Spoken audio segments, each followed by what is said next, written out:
मैनपुरी जिले में करैलो विधानसभा उपचुनाव को लेकर भारतीय जनता पार्टी ने अनुजेश प्रताप यादव को प्रत्याशी बनाया है। तो वहीं अनुजेश प्रताप लगातार नुक्कड़ सभाओं का आयोजन कर रहे हैं। नुक्कड़ सभाओं को संबोधित करते हुए उन्होंने गिरोड क्षेत्र की गांव में पहुंचकर छापरी गांव में पहुंचकर लगातार लोगों से संपर्क किया और कहा है कि मात्र 2 साल का कार्यकाल देकर देख लो। अगर विश्वास 2 साल में हो जाए और विश्वास आ जाए तो आगे भी मौका देना। इस बार भारतीय जनता पार्टी के मुख्यमंत्री योगी आदित्यनाथ ने मुझ पर विश्वास जताया। क्या कहा अनुजेश प्रताप सिंह ने?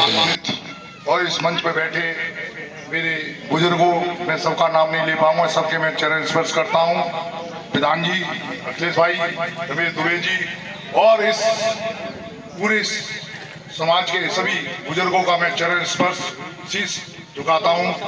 और मेरे नौजवान साथियों, मैं सबको प्यार। मैं आपके बीच में कोई नया नहीं हूं। मैं मां ने सेवा की 10 साल, फिर मैंने जिला पंचायत अध्यक्ष हुआ यहाँ से निर्विरोध। और इस क्षेत्र के मैंने किसी का भेदभाव करके हर यहाँ से गोकुलपुर से लेके यहाँ तक छापरी, ऐसा वही हर गांव में मैंने मेरा विकास कराया हुआ है कि नहीं? बताओ, है कोई मैंने भेदभाव नहीं किया है। मैं आप लोगों से उम्मीद करता हूं, आप लोगों में कोई मनमुटाव हो मगर मेरे लिए एक होकर 20 तारीख को वोट डाल देना। और एक बात और कहना चाहता हूं, मैं क्या करता, मेरी मजबूरी थी। पीडीए की बात करते हैं ये सेपी वाले, पीडीए में कौन है बस बताओ? परिवार के अलावा किसी 5वें 6वें को टिकट दिए बताओ? किसी यादव को दी?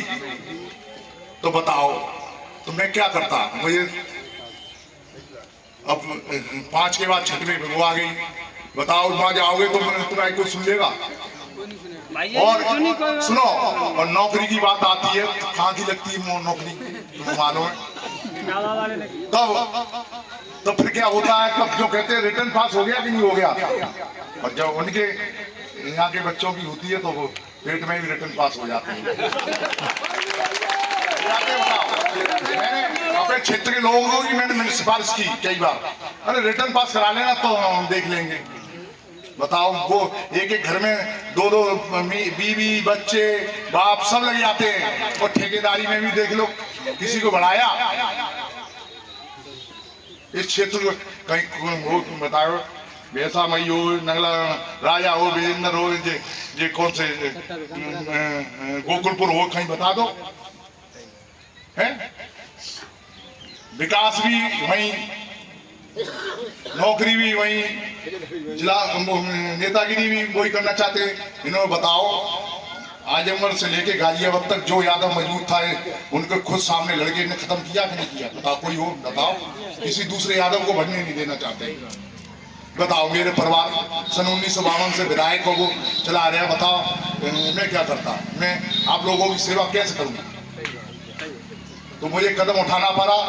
मैं पार्टी में मैं आप लोगों से अपील करता हूं, सब मनमुटाव लाकर एक बार मुझे 2 साल के लिए मौका दे दो, बस 2 साल के लिए। 2 साल के बाद मैं तीसरे साल मुझे मत देना है, जब मैं अच्छा तुम्हारे और सहयोग नहीं करूंगा। मैं आप लोगों को विश्वास दिलाता हूं, और ये तो मेरे रिश्तेदार हैं, मुझे बहुत भरोसा है। घर हर तो मुझे यहाँ वोट भी नहीं मांगनी चाहिए, और मुझे तो आना था मगर अपने रिश्तेदारों से मिलने। मुझे उम्मीद है सब मेरे मनमुटाव भुला के एक बार 2 साल के लिए, क्या मालूम मेरी वजह से ही विधानसभा खाली हुई हो। मैं भी तो यादव हूं, ये बताओ।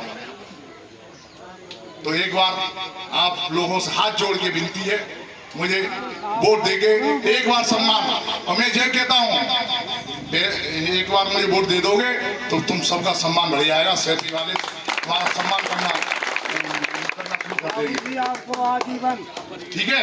ये सम्मान करना देने तो बस 2-4 लोग थे, तो इनके इशारे पे बस वोट पड़ गए यादव के, तो समझते अब मालूम पड़ रही है सब मालूम पड़ रही, बताओ। पर इस आपके प्यार को, आपके प्यार नहीं तो मुझे इन लोगों को झुका दिया, मगर एक बार और झुका दो बस, फिर जो तुम कहोगे वो करूंगा मैं। तुम कह दोगे चुनाव में लड़ना, नहीं लड़ूंगा, मगर एक बार मुझे यहाँ से अपना मेरा सम्मान रख दो, अपना भी सम्मान बढ़ा लो, बस यही मेरी विनती है। जय हिंद, जय भारत।